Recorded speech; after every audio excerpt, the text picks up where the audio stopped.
What's going on, YouTube? It's your boy Run Over Boss, man, and I'm not on here to talk about no sports.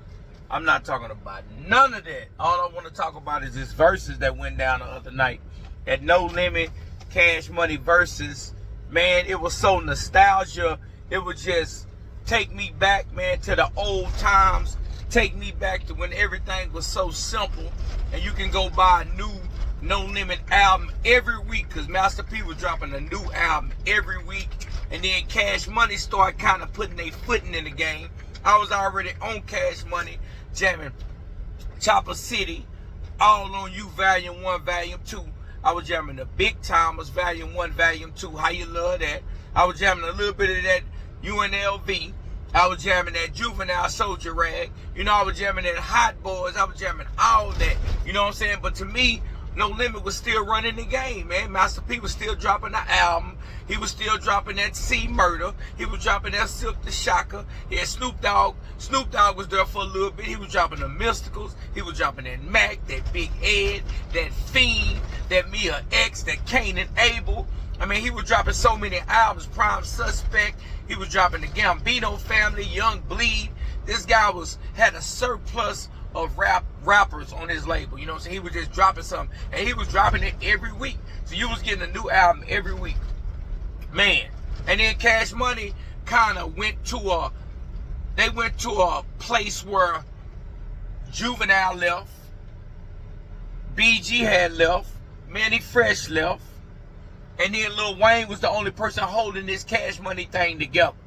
Then Lil Wayne ended up going to hang with Gilly the Kid in Philadelphia. And to me, Lil Wayne always been a lyrical rapper, but it's like he switched his style to a more kind of New York, you know what I'm saying, more kind of style. Like, I don't know if he just, and people always say Gilly the Kid wrote his rhymes and Gilly say he wrote songs for Lil Wayne. I never believed that. But what I can say is, I would say Lil Wayne kind of got his style. Because I heard Gilly rapping on something and it sounds so much like Lil Wayne's style. And I ain't saying Lil Wayne stole Gilly's style. I'm saying Lil Wayne, you be around a person long enough. Like if you go to New York and stay there for 5 years, you probably going to be talking like them. If you come down south for 5 years, you're probably going to be talking like us. And I think that's what it is.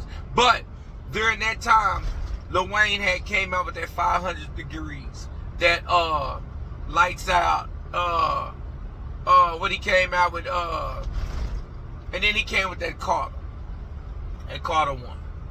When he dropped that Carter 1, but before that he had did a lot of writing on a lot of them Big Time albums and stuff like that. You know what I'm saying? The #1 Stunner, all that. He was doing a lot of that, and you didn't have many fresh there to give them that old Cash Money, early Cash Money sound. You know what I'm saying? And then Lil Wayne took Cash Money label to another level when he dropped that Carter 1. Because then came Carter 2. And then came Carter 3. And then came Drake, Nicki. All these artists that took Cash Money to another level. But the verses wasn't about that. The verses was about a particular time.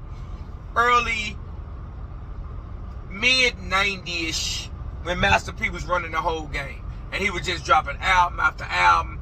And when I watched the verses, I was happy on what I saw. You know what I'm saying? Because they went back to that. You know what I'm saying?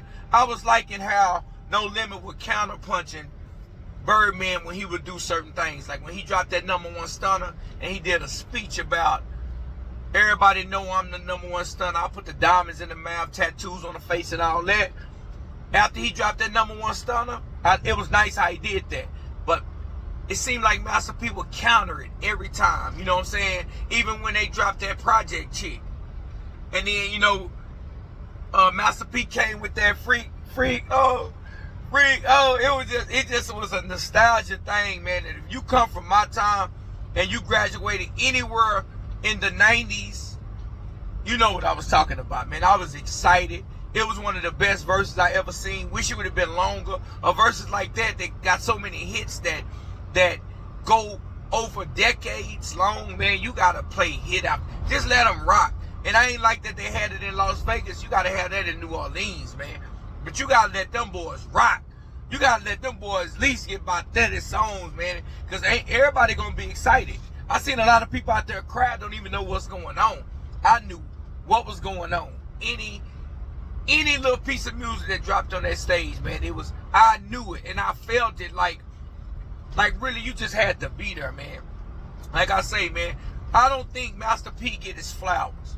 Everybody always talking about Master P hustling and all that money he made, Forbes list and all that. But I don't think we give Master P his true flowers on how he taught people the game. Like he told people to get the label, how to run a label, how to drop this music, how he was dropping them classics, how he was getting an album, and they might have one song or whatever, but they gonna put everybody on this first song, and you gonna go buy the album just for the first song. And they might have another hit on there, because I heard some stuff about Mercedes mad that she didn't get to perform at the Verses because she had that song with Matt. You know what I'm saying? But I didn't even know that song was on her CD. I just always liked the CD. The CD was a classic CD cover. I don't think I ever heard a song. I didn't even know that song was on there. You know what I'm saying? But she was mad. You got everybody in the uproar. One thing about it, though, I seen Turk, Birdman end up saying something about Turk. Turk not being there. And I don't care how much. I don't really care for Turk. You know, I ain't never really listened to the music of Turk. He dropped that one album. That album wasn't really, nobody wasn't jamming that album. That Young and Thuggin', whatever. But nobody wasn't jamming that album. Now everybody's the biggest Turk lover. But one thing I can say about it, if you're going to have the Hot Boys and the Cash Money all come together, you got to have certain components. Like, you know what I'm saying? You got to have Lil Wayne there. You got to have Turk there. You just got to have them guys there. I don't know if Lil Wayne think he too big to do something like that, man. But that Hot Boy era was different, man. You know, Lil Wayne wasn't even rapping how he rap now. He better act like you know. I be coming with it. He was on that Lil Wayne kind of rap style. And now he done switched his style, which, I mean, that put him up there in that top tier of rappers, you know what I'm saying? But I've been rocking with Lil Wayne, you know what I'm saying, when he was rapping with the Hot Boys and all. I just cut it for the whole atmosphere, what they was doing as two major record labels that was doing their thing, you know what I'm saying? When I say major, two major record labels, you know what I'm saying, for what they did, you know what I'm saying? They did a lot for the music in the 90s, man. If you wasn't on No Limit and you wasn't on Cash Money music back then, I don't know what you was listening to, tell you the truth, man. But, you know what I'm saying, that did a lot of my teenage years. That's all me and my partners did, was jam that No Limit and Cash Money. And, you know what I'm saying, and got high as a kite jamming all that music, man. But it was dope, man. You know what I'm saying? I like how Master P got his flowers, because I've been seeing people lately kind of disrespect Master P on all these. I seen some few guys calling them broke, and it don't matter, man. They like, we wouldn't let any other person in any other genre of music be talked about like that. You know, a lot of other genres of music respect the legends who paved the way, who did what they did. One thing about rap music, when you out, you're out. They doodle on you, they talk about you, they don't give you your proper salute that you deserve. And I'm happy to see Mac out of prison, he got to hop on the stage. Like I said, regardless of how much I like Lil Turk music, he's a hot boy. You gotta have him there if you got BG and Juvie there. Lil Wayne should be there. I cut for how Cash Money started it off when they dropped the 400 Degrees. You know what I'm saying? But Master P had bangers, man. I'm telling you. One thing about Cash Money had them hits.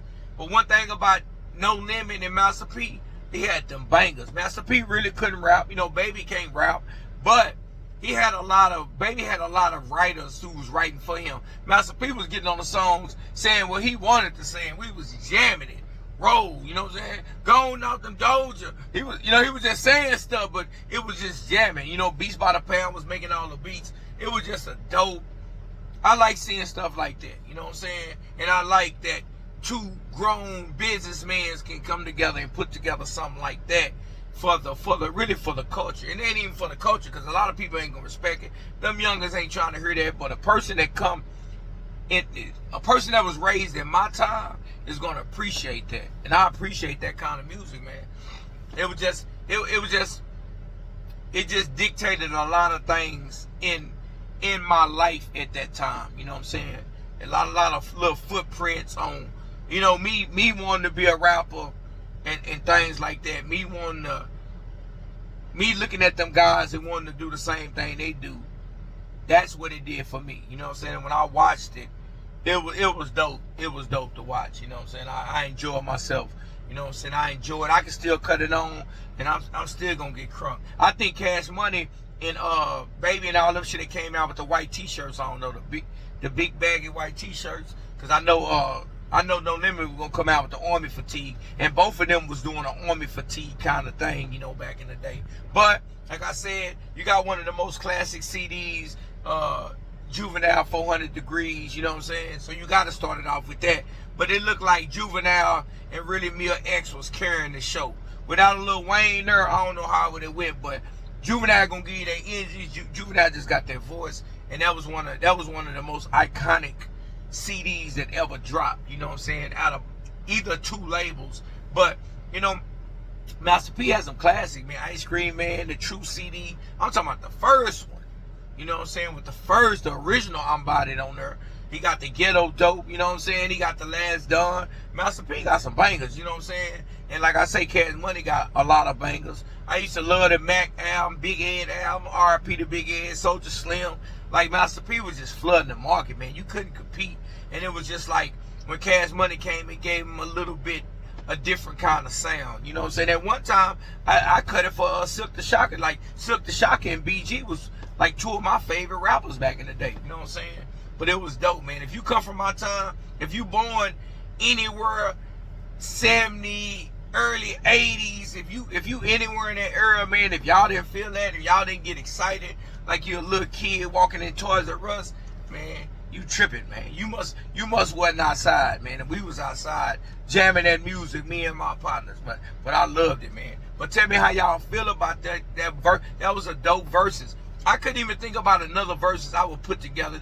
That kind of rank up there with me with the Young Jeezy, Gucci Man. Even though I wasn't the biggest fan of Gucci Man, I still liked a lot of his music. I'm a bigger fan of Young Jeezy. But I think somebody need to put somebody against T.I. I would like to see that. You know what I'm saying? I know you're never gonna get a Jay-Z. You're just not gonna get that. You're gonna have to get somebody else to play his music. But I want a T.I. I know T.I. was trying to go at 50 Cent that time. 50 Cent just got bangers. Like you probably heard that in somewhere you ain't never been before. So you don't want to compete with 50 Cent. But I think a T.I., and I don't even think he's on the level of a T.I., but you can go a game. I would like to see a game in T.I. Versus. That'd be pretty good. Cause I like the Snoop Dogg and DMX, but Snoop got too many big hits, man. That was a bad setup for DMX. DMX was a big artist, but Snoop Dogg got hits after hits, and Snoop Dogg been around for a long time, man. But that's one of my favorite verses of all time, this No Limit Cash Money verses. They need to keep coming like that, you know what I'm saying? Coming on a level where people gonna be super, super duper excited. And I was excited, and I enjoyed myself, and it kind of took me back in time. You know them old videos where they play this little music, and it be like, you wake up and you're in 1990 or something such and such, and you walking on the mall. It kind of took me back there, you know what I'm saying? But tell me how y'all feel about that Cash Money No Limit versus. And I say, hey, if you ask me, No Limit won. They won. You can't count all that Drake, Nicki Minaj out. If we taking that out, and we talk about the time when both of them was doing what they was doing, you can't compete with No Limit. You had to come with that heat. And even though I was the biggest fan of Cash Money, I was more a BG fan, and then Juvenile dropped that 400 Degrees, and it was kind of ball game after that. And then I don't think my Master P was even dropping hits like that no more, so it was already over. But tell me how y'all feel about it, man. I'm out.